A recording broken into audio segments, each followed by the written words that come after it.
하나님과 친한 사람의 특징은 무엇일까요? 여러 가지가 있겠지만 그 중에 온유함이라고 할 수 있겠습니다. 온유함을 한마디로 정의하면 내 고집을 피우지 않는다, 나를 내려놓는다라고 할 수 있습니다. 우리는 내가 좋아하는 사람이나 친한 사람과 함께 있으면 내 고집을 피우지 않습니다. 그 대표적인 사람이 모세입니다. 모세는 어떤 사람이었습니까? 오늘 본문 말씀을 보면 이 사람 모세는 온유함이 지면에 모든 사람보다 더하더라. 사람 중에 가장 온유한 사람, 고집을 꺾었던 사람, 하나님과 친한 사람이 모세입니다. 사람이 고집이 많으면 힘이 듭니다. 이 고집은 어디에서 생길까요? 첫째, 경험이 많아지면 고집이 생기게 됩니다. 한 분야에 대한 전문적인 많은 경험이 사람들에게 유익을 준다면 괜찮은데 때로는 그 경험이 독이 될 때 고집이 생겨납니다.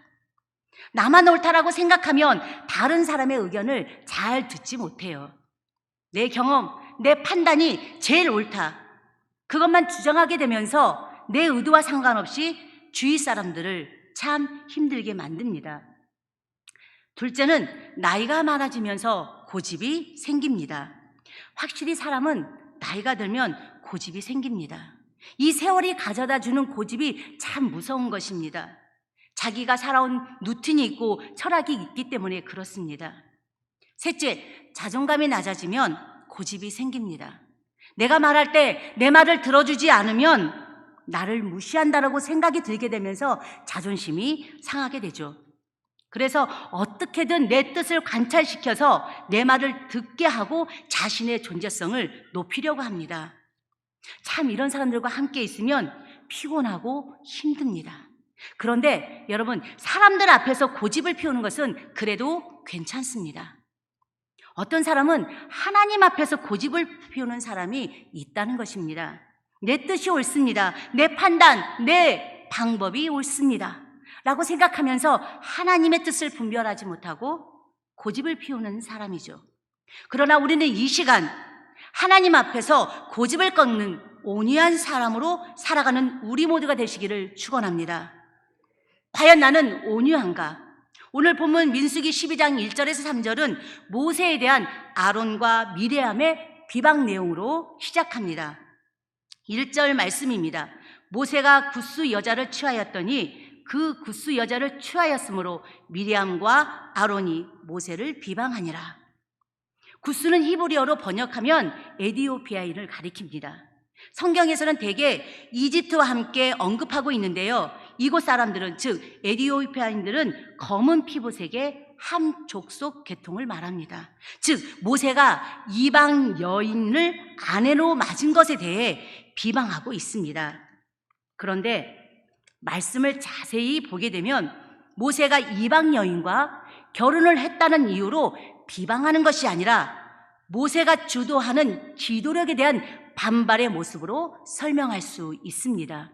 어쨌든 모세가 이방 여인과 결혼해서 받는 비방이든 지도력에 대한 반발이든 형제로부터 비방을 받고 있는 이 모세에 대해 어떠한 반응을 보였는지 우리에게 가르침을 주고 있습니다. 첫째, 모세는 비난을 비난으로 대꾸하지 않았다는 것입니다. 미리암과 아론이 모세를 비난하는데 모세는 비난하지 않고 그냥 그 모든 비난을 다 받고 있어요. 이런 모습은 인간의 도덕성과 인내만으로는 불가능한 것입니다. 오직 성령의 감화를 받은 사람만이 보일 수 있는 모습입니다. 생각해 보십시오. 지금 내가 모세와 같은 상황에서 비난을 받고 있습니다. 참을 사람이 있겠습니까? 무엇인가 항변해서 자기를 변호하려고 합니다. 그런데 모세는 참았다라는 것입니다. 둘째, 가장 중요한 것은 하나님께 맡긴다는 것입니다. 민수기 12장 2절 말씀입니다. 그들이 이르되 여호와께서 모세와만 말씀하셨느냐 우리와도 말씀하지 아니하셨느냐 하매 여호와께서 이 말을 들으셨더라. 출애굽기 15장에 보면 미리암은 하나님의 말씀을 대언하는 선지자입니다. 그리고 민수기 2장에서는 형 아론은 모세와 함께 하나님의 음성을 들었던 사람입니다. 그들이 이렇게 말하는 것입니다. 너만 하나님을 만났고 너만 하나님의 음성을 들었냐? 나도 그렇다 라고 비방하면서 모세의 지위와 탁월한 권위를 향해서 반역을 하고 있는 것입니다. 나도 지도자가 될 수 있다. 나도 하나님의 음성을 들었기 때문에, 나도 하나님을 만났기 때문에 너와 같이 지도자가 될 수 있다라는 것입니다. 바로 하나님께서 이들의 이야기를 들으셨다라고 말씀하고 있습니다. 여호와께서 들으셨다라는 이 의미는 인간의 행동과 그리고 사고 전체를 지켜보고 계시는 하나님, 다시 말해서 언행심사, 일거수일투족을 모두 보고 계시는 하나님의 전능하심을 강조하는 표현 동시에 이 사건에 정확하고도 공정한 심판을 하시려고 하나님께서 적극적으로 움직이실 것을 암시하는 표현입니다. 비단 미리암과 아론에만 국한되는 것이 아니라 우리의 삶에 있어서 일거수일투족, 내가 무슨 말을 하는지, 내가 무슨 생각을 하는지, 언행심사, 이 모든 것을 감찰하시고 듣고 계시고 알고 계십니다. 그렇습니다. 이러한 상황에서 모세는 판단의 결과를 하나님께 맡기겠다는 것입니다. 미리암과 아론에 맞서서 함께 비난하지 않았던 모세에게 하나님께서 이렇게 말씀하십니다. 이 사람 모세는 온유하구나. 고집을 피우지 않는구나. 지면에 모든 사람이 있지만 이 사람 모세보다 온유한 사람은 찾아볼 수 없구나 라고 말씀하시는 장면이 본문 3절의 말씀입니다. 4절 이하 말씀을 보면 하나님께서 직접 모세를 위해 변호해 주시는 하나님의 모습을 볼 수 있습니다. 모세는 미리암과 아론의 속셈을 파악하신 하나님이 자신을 위하여 친히 변호해 주실 것을 알고 있었기 때문에 형제들로부터의 비방에 맞서 비방하지 않았던 것입니다. 보세요. 모세는 하나님과 친한 사람이었던 것을 증명하고 있지 않습니까? 모세는 알고 있었습니다. 하나님의 마음을 알 정도면 얼마나 하나님과 친하다는 것일까요? 그런데 여러분, 모세가 어떤 사람입니까? 원래부터 모세가 온유한 사람이었을까요? 우리가 생각하는 처럼 부드러운 사람이었을까요? 절대 그렇지 않습니다. 모세는요, 상남자입니다. 모세는 화가 났을 때 한 방으로 예고 사람을 때려 눕힌 사람입니다. 그리고 광야로 도망칩니다. 이것뿐입니까? 모세가 시내산에서 십계명 두 돌판을 받아 가지고 내려왔을 때 무슨 일이 벌어졌습니까? 출애굽기 32장을 보면 금송아지 사건이 나옵니다. 아론과 이스라엘 백성들이 모세가 산에서 내려옴이 더딤을 보고 금송아지를 만들지 않았습니까? 이 금송아지가 우리를 인도했다라고 하며 야단 법석을 피우고 있을 그때 이 광경을 바라본 모세가 여러분 왜 그러십니까? 금송아지가 다 무엇입니까? 이러면 정말 큰일 납니다 라고 호소했습니까? 아니면 회개하도록 그들을 권면했습니까? 모세는 손에 들고 있는 십계명 두 돌판을 던져버립니다. 누구를 향해서요? 회중을 향해서 모세는 던져버렸습니다. 이처럼 모세는 불의를 보면 참지 못하는 성격이 있는 사람이었습니다. 민수기 20장 10절에서 11절에서도 모세가 혈기를 드러내며 내가 물을 내랴 외쳤습니다. 그리고 반석을 2번이나 내리칩니다. 이는 모세가 하나님 말씀에 순종하여 겸손히 따르지 않고 자신의 감정을 그대로 드러냈음을 잘 표현해주고 있습니다. 자신의 노여움을 억제하지 못하고 하나님의 방법이 아닌 자신의 경험과 방법으로 모세는 이를 처리했던 것입니다. 이러한 성격임에도 불구하고 하나님께서는 단순히 온유한 사람이라, 지구상에 있는 모든 사람보다 온유하다 말씀하셨습니다. 모세가 온유하다고 평가한 것에는 구체적인 상황과 이유가 있습니다. 이 말씀을 주신 배경은 서두에 말씀드렸듯이 민수기 12장 1절과 2절에서 나옵니다. 미리암과 아론이 왜 당신만 모든 권세를 가지고 있느냐? 우리에게는 권세가 없느냐? 불평하며 모세의 권위에 도전하지 않았습니까? 이 사건 이후에 하나님께서 모세가 지상에서 가장 온유한 사람이라고 선언하십니다. 미리암은 우리가 잘 알고 있는 것처럼 모세의 누나입니다. 아기 모세를 나일강에서 지켜보며 보았던 사람이 미리암이었고요.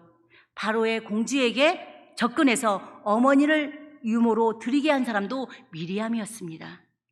미리암은 담력뿐만이 아니라 재치, 문학적으로나 음악적으로 재능을 갖고 있었던 그러한 지혜로운 사람이었습니다. 홍해 바닷가에서 승리의 찬송을 인도했던 사람도 바로 미리암이었습니다.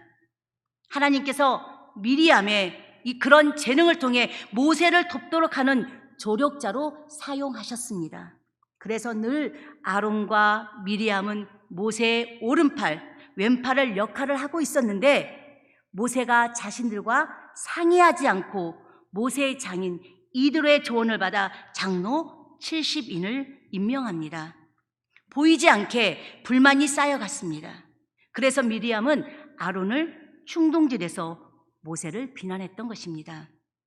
모세는 그들의 비난을 불평 없이 침묵으로 참았습니다.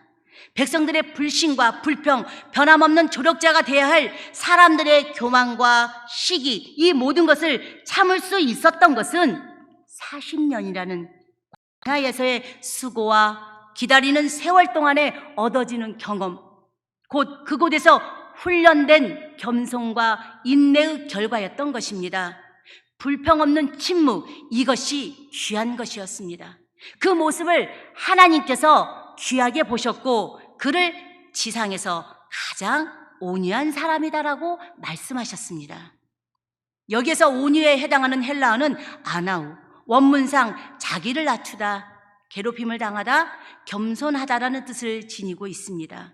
그러므로 모세가 온유했다는 말은 자신을 비방하는 소리에 대항하지 않고 맞서지 않고 감정을 억제하며 오히려 자신을 돌아보고 묵묵히 참아 하나님의 뜻을 기다렸다는 의미로 받아들일 수 있습니다. 이 같은 자기 절제는 인간의 본성적 기질로는 불가능합니다. 오직 성령의 도움을 통해서만 가능합니다. 오직 훈련을 된 사람만이 가능한 것입니다. 3절 하반절 말씀입니다. 지면의 모든 사람보다 더하더라. 다시 말하면 온 지면의 사람보다 승하더라. 즉 당시 모세의 온유함을 따라갈 자가 아무도 없었다는 말입니다. 이것은 모세 스스로를 치켜 세우는 교만한 표현이 아니라 그 당시 정황을 객관성 있게 그리고 모세의 심적 고통을 깊게 다룬 표현이라고 할 수 있습니다. 신명기 34장 모세의 죽음에 대한 이야기가 나옵니다. 특히 7절을 보게 되면 모세가 120세에 죽습니다. 모세는 죽기 전에 약속의 땅, 젖과 꿀이 흐르는 가나안 땅에 들어가고 싶었을 것입니다. 아니, 들어간다라고 그렇게 확신하고 있었습니다. 이집트 왕자 40년, 도망자 40년, 그리고 이스라엘 민족의 지도자 40년, 그야말로 파란만장한 세월을 살지 않았습니까? 특히 80세 때 하나님으로부터 소명을 받아 출발하는데 그 이스라엘 백성들이 얼마나 말을 안 듣습니까? 처음에는 만나를 맛있게 먹다가 어느 정도 지나니까 이 만나도 지겹다. 하여간 말 안 듣는 이 이스라엘 백성들을 40년 동안 이끌어서 이젠 요단강만 건너면 가나안 땅에 들어가는데 들어가지 못한다고 하니 얼마나 허탈하고 상심이 크겠습니까? 모세가 기도합니다. 하나님, 제발 가나안 땅에 들어가게 해 주십시오. 그러자 하나님께서 안 된다. 너는 여기서 죽는다. 그렇게 말씀하십니다. 신명기에서도 하나님께서 이렇게 말씀하십니다. 그만해도 족하니 이 일에 대해 나에게 다시 말하지 말자. 그만하자. 모세는 너무나도 안타깝고 속상하고 아쉬워했을 것입니다. 그렇지 않았을까요? 120세가 되었어도 모세는 눈이 흐리지 않았고 기력도 새어지 않았다라고 말할 정도로 모세는 강건한 사람이었습니다. 그러나 모세는 그냥 거기서 가나안 땅을 바라보고 죽습니다. 너는 여기까지다. 이게 온유함이라는 것입니다. 성도님들, 어떤 사람이 이렇게 할 수 있을까요? 친한 사람만이 할 수 있는 것입니다. 하나님과 정말 친한 사람만이 하나님 명령에 하라 하면 하고 하지 말라 하면 안 하는 것, 가라 하면 가고 오라면 오라 하는 것, 이것이 하나님과 진정 친한 사람만이 할 수 있는 것입니다. 우리가 머리로만 하나님의 말씀을 알고 끝나는 것이 아니라 땅끝까지 이르러 내 증인이 되라고 말씀하신 그 명령에 우리가 순종함으로 행하는 것이 바로 하나님과 친한 사람입니다. 우리가 이를 행하지 않으면 겉으로만, 말로만 하나님과 친한 사람입니다. 나는 하나님 없이 살 수 없습니다라고 하면서 우리는 실상은 하나님과 거리를 두고 있는, 나의 편리에 의해서, 나의 이익을 위해서 하나님을 부르짖는 사람과 무엇이 다르겠습니까? 이 친밀함의 치수는요, 온유함의 치수와 비례합니다. 사랑하는 성도님들, 오늘 중요한 한 가지, 하나님의 말씀과 하나님의 판단과 하나님의 결정 앞에서 내 뜻, 내 생각, 내 고집 다 꺾고 그냥 내려놓음으로 받아들이는 그 온유함이 살아있는 모두가 되기를 간절히 축원합니다. 우리는 살다 보면 마음에 안 들 때가 있습니다. 무엇이 마음에 안 듭니까? 사람이 마음에 안 들 때가 있습니다.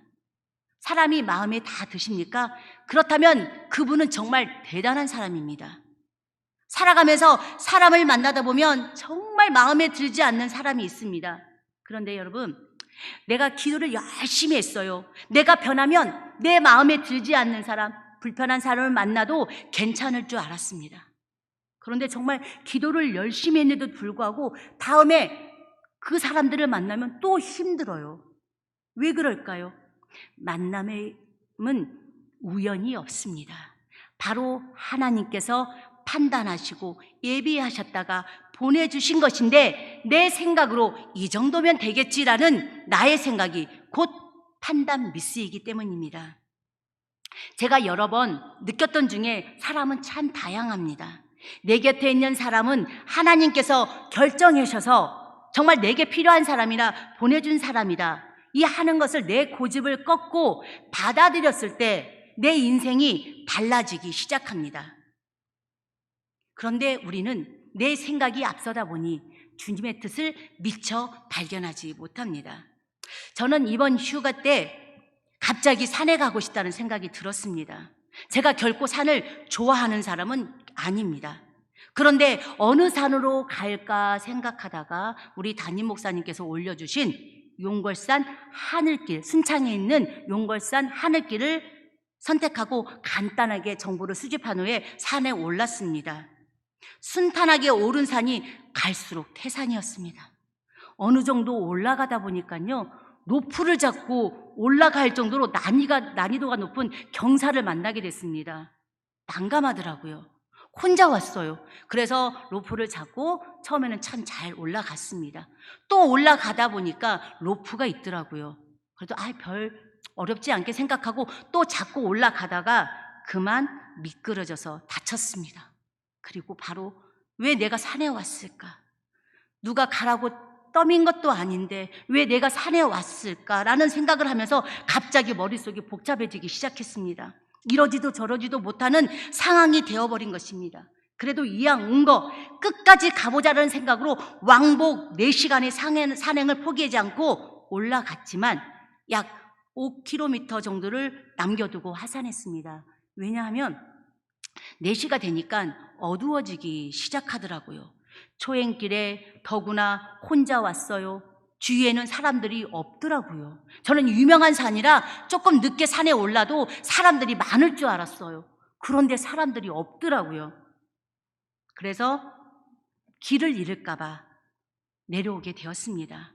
그런데 오늘 함께 나눈 말씀처럼 하나님께서는 우연이라는 것이 없다는 것을 다시 한번 깨닫는 시간이 제게 있었습니다. 내려오는 길, 아무도 없는 길, 정말 내가 이 내려가는 길이 맞는 길인가 갑자기 불안해지더라고요. 그런데 말이죠, 처음 산에 오를 때 함께 등반한 부부가 있었습니다. 그 부부를 제가 한참 만에 헤매고 불안한 가운데 그런 마음이 있는 그 순간에 그 부부들을 만난 것입니다. 할렐루야. 하나님 그냥 감사가 나오더라고요. 저는요, 길을 잃어버린 줄 알았어요. 아마 매스컴에 나오는 사람이 되지 않았을까. 정말 무모한 짓이면서도 굉장히 귀한 시간, 하늘길이 아니라 정말 주님 만나러 가는 정말 천국이 될 뻔했습니다. 이런 하나님의 섭리 가운데 역사하심을 저는 체험하게 되었습니다. 이처럼 만남이라는 것은 우연이 아닌 하나님의 계획하심 속에서 이루어진다는 사실을 우리는 받아들일 때 내 삶은 변화될 것입니다. 내가 좋아하는 사람만 만나면 좋을 수 있겠지만 인격 형성이 안 됩니다. 여기서 더 깊어지지 않아요. 인생을 살면서 우리가 그 누구도 다 받아들일 수 있는 것은 굉장한 자산이 됩니다. 내가 이 사람과의 만남이 내 인생에 있어서 손해입니다 라는 판단은 옳은 것이 아니라 하나님께서 너는 이 사람과 같이 있는 것이 내게 이득이야, 내게 복이야, 내게 기도하는 사람이 내 옆에 있다는 것이 내게 은혜야. 하나님의 이 모든 결정을 받아들여야 합니다.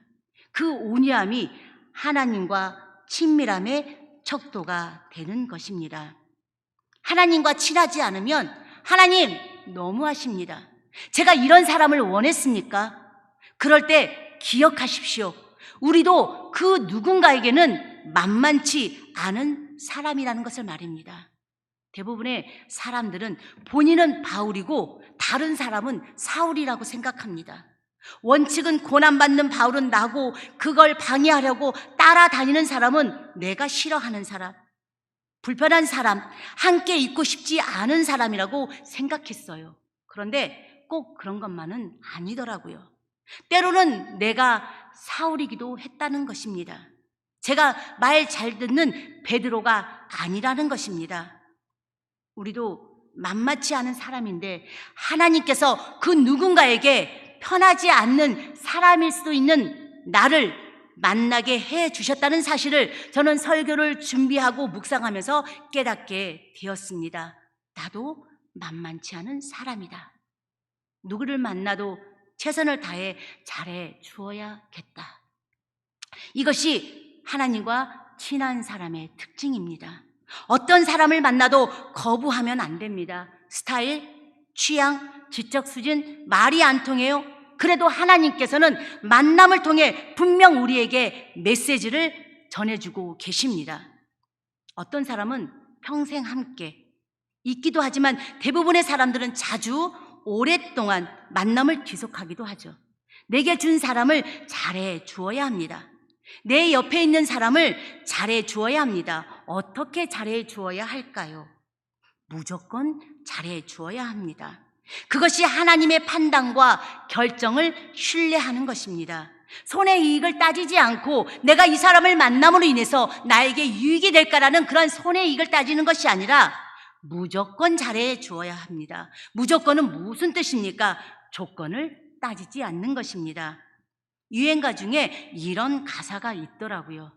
다른 사람이 나를 부를 때 한참을 생각해 보겠지만 당신이 나를 부르신다면 무조건 달려갈 거야. 태평양을 건너 대서양을 건너 인도양을 건너서라도 무조건 달려갈 거야. 의미 있는 가사더라고요. 다른 사람이 나를 부르면 한참을 생각하겠대요. 그런데 당신이 전주 산들교회 장로님이, 권사님이, 집사님이, 성도님이 나를 부르면 무조건 달려가는데 어떻게 달려가느냐? 태평양도 두렵지 않대요. 그리고 대서양도 막지 못할 정도로 무조건 달려간다는 것입니다. 이것이 바로 사랑이구나. 이것이 진짜 친한 거구나. 요즘 말로 찐친이구나. 이것이 바로 하나님과의 관계이구나. 생각하지 않고 무조건 달려가는 거. 내가 왜 이 사람을 만났을까? 왜 이 사람을 하나님께서 나에게 보내주셨을까? 왜 하필 많고 많은 사람 가운데 이 사람과 같은 팀이 되었을까? 나는 왜 많고 많은 교회 가운데 전주 산들교회일까? 왜 장로님을 만났지? 지사님, 권사님, 성도님을 만났을까? 한참을 생각해 보는 것이 아니라 그냥 무조건 우연이 아니라 하나님의 계획과 하나님의 섭리 가운데 축복의 만남임을 우리는 믿으시기 바랍니다. 이 모든 것을 받아들여질 때 여기서부터 우리의 삶의 변화와 축복이 시작되는 것이며 교회의 부흥이 시작되는 첫 스타트인 것입니다. 사랑하는 성도님들, 온유한 사람은요, 사람을 차별해서 받아들이지 않습니다. 내 생각에 맞다고 해서 받아들이는 것이 아닙니다. 비난에도 비난에 맞서지 않는 사람입니다. 나를 내려놓고 수용할 줄 아는 사람이 온유한 사람입니다. 그분이 바로 온유함의 성품이 되신 예수님 자신이었습니다. 그러므로 우리가 예수님을 닮아갈 이유가 여기에 있습니다. 나는 과연 온유한가? 이 질문 앞에 온유함으로 세워져가는 우리의 모습을 발견하시기를 간절히 축원합니다.